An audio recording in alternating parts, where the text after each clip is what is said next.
Yeah, and I think that some tribes, like Zapatera last season, have made some mistakes in that. Like, they voted out Russell, who ended up being one of their strongest players, and that just basically self destructed them.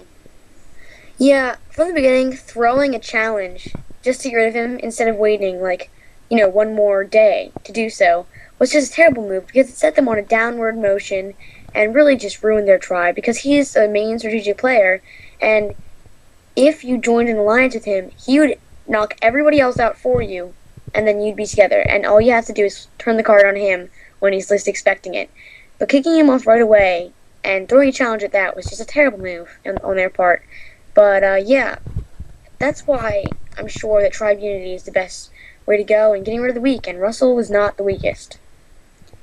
Yeah, I think that he was up there. He wasn't like as strong as Bustin' Rob, but he definitely was not the weakest.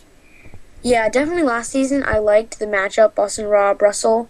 This year I don't really see a similarity between Ozzy and Coach because they were never together in a season.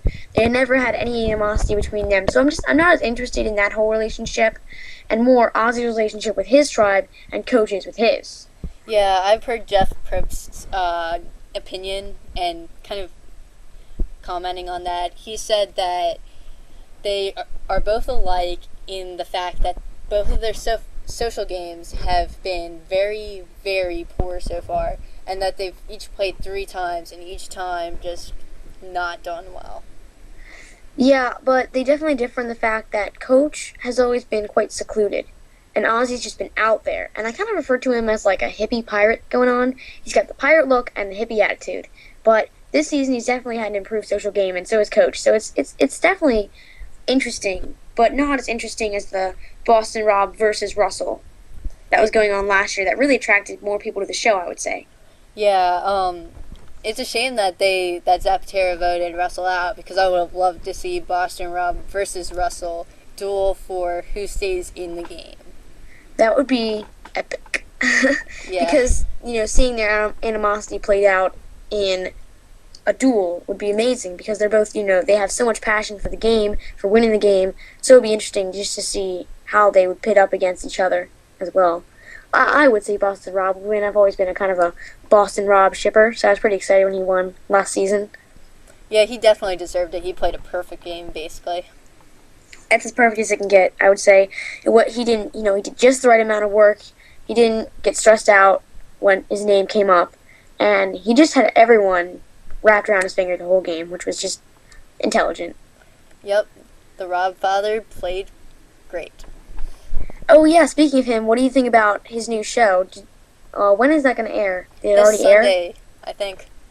Oh October. yeah. Or it maybe not be this Sunday. It may be the following. I'm not sure. It's either October 2nd or October 9th. Yeah, I'll definitely be interested to see that. It's what, around the world in 80 ways? Yep. To me, it didn't sound the most interesting thing. I mean, it's on history. I mean, I'll definitely check it out, but I mean, it's just no Survivor for me. Yeah, I mean, I've always liked his personality, but that's the only reason I'll probably watch the show. I mean, I don't really care about going around the world in 80 different ways. Doesn't sound very attracting to me. I guess it's cool to see all the different ways, like transportation. I'm not really sure what the show's going to be about otherwise, though. So I'll have to tune in and see what it's all about before I really decide my opinions on it. Yeah, it sounds almost like you have to get to each location a different way. Like if you go like overseas by a boat, then you can't use a boat to go to another place. You'd have to use a plane, and then you'd have to find a different way, and so on and so on. Is it competing against like a bunch of other people or just one? I'm not sure. I think that it'd be more people, like sort of like an Amazing Race type thing, but I'm not positive. Yeah, I really think it'd be interesting to see, but we'll have to wait. I mean, kind of when I saw one of the previews for it on history. I was watching it the other day, and it seemed like it was just him and some other guy. I was pretty amazed because I thought it would be more of a competition-like show, but I mean, I guess since it's on history, it's really not, and it's just about kind of like learning about the different transportation. So I'm not sure. I guess that remains to be seen in the future. Yeah, that'll definitely be a show to check out. May not be on the, I guess, top, like, top lists or anything for views and everything, but I think that it'll definitely be a show to check out just if you're a Survivor fan, you'll just love Boston Rob. Yeah, I think that History Channel has never really been that high on the ratings. But for Survivor fans, this could be a pretty interesting show with him as the, I guess, leading man. Yeah, I think that it definitely will attract some views, whether or not they go away after the pilot. That's still to be seen, but I think that'll definitely be a show to check out. I mean, I would definitely follow it if it was an Amazing Race type show because it sounds like it has an interesting plot. And I'm a pretty big fan of the Amazing Race, but it doesn't sound like that's what it is. Yeah, I guess we'll have to see. Alright. Well, I think that's covered basically everything Survivor related I have this time, so any further things? Because you seem to have a lot. I think I'm pretty good right now. I think we covered everything we could possibly cover in 30 minutes. Okay, so we're gonna do I'm gonna do a Amazing Race review thing. So Christine's gonna go away for a little bit, and because she hasn't seen Amazing Race yet, and we kind of wanted to talk about it. So I'll just put her off for a little bit, and then she'll come back for TV.com's top 5. Look forward to that.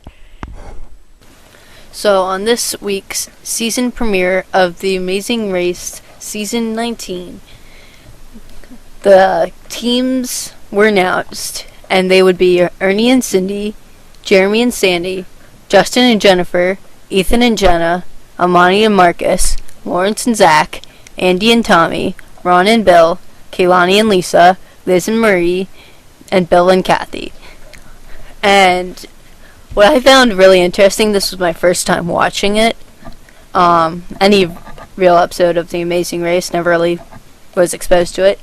And I thought it was cool how Kaylani and Lisa, they dropped their passport at the gas station when they were asking for directions and everything to Taipei, Taiwan.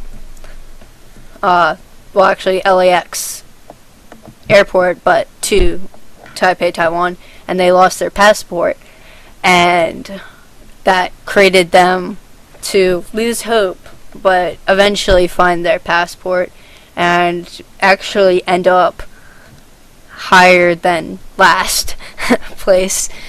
And so I guess I'll just read the position of each tribe at the moment. Ernie and Cindy are in first, Jeremy and Sandy are in second, Justin and Jennifer in third, Ethan and Jenna in fourth, Amani and Marcus in fifth, Lawrence and Zach in sixth, Andy and Tommy in seventh, Ron and Bill in eighth, Kaylani and Lisa in ninth, Liz and Marie in 10th, and bringing up last place is Bill and Kathy in 11th place. And that's not really a surprise because they couldn't even find the first sign that was on the billboard in Taiwan. So, I mean, they were just left out. Just couldn't make it. And I'd also like to talk about the topic of Ethan and Jenna.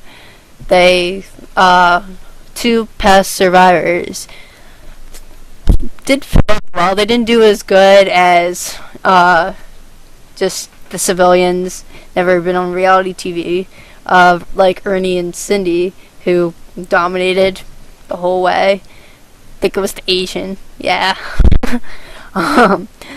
But yeah, I think they fared fairly well. They didn't come in last. They were able to figure out the billboard and everything. So I think they did pretty good. The roadblock was very interesting.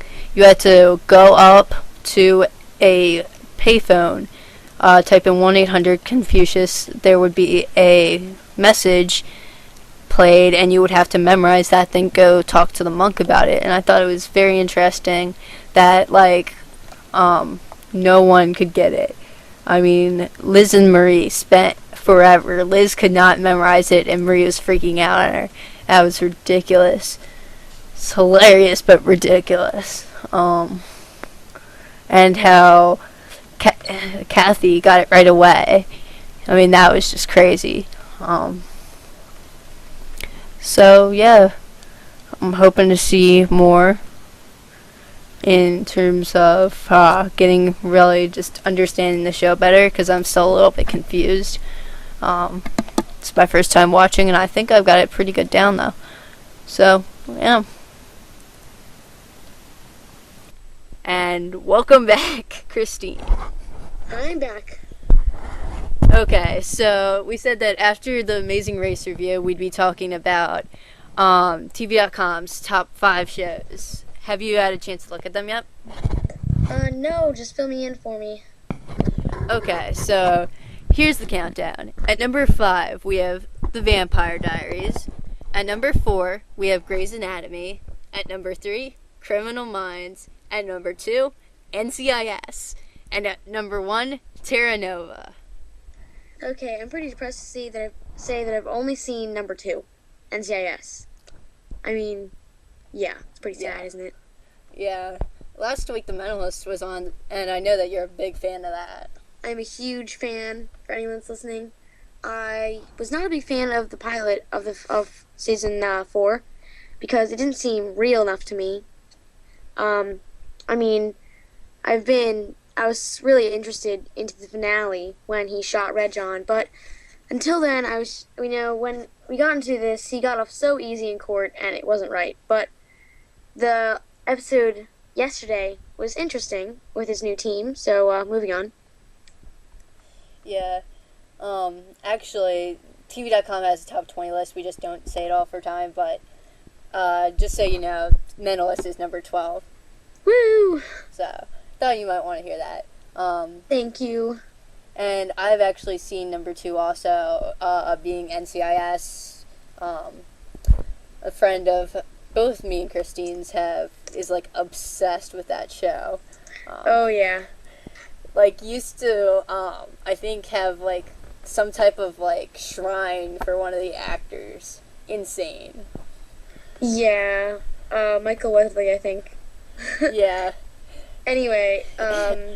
I'm trying to look for the list here. Yeah, it's on their homepage. Okay.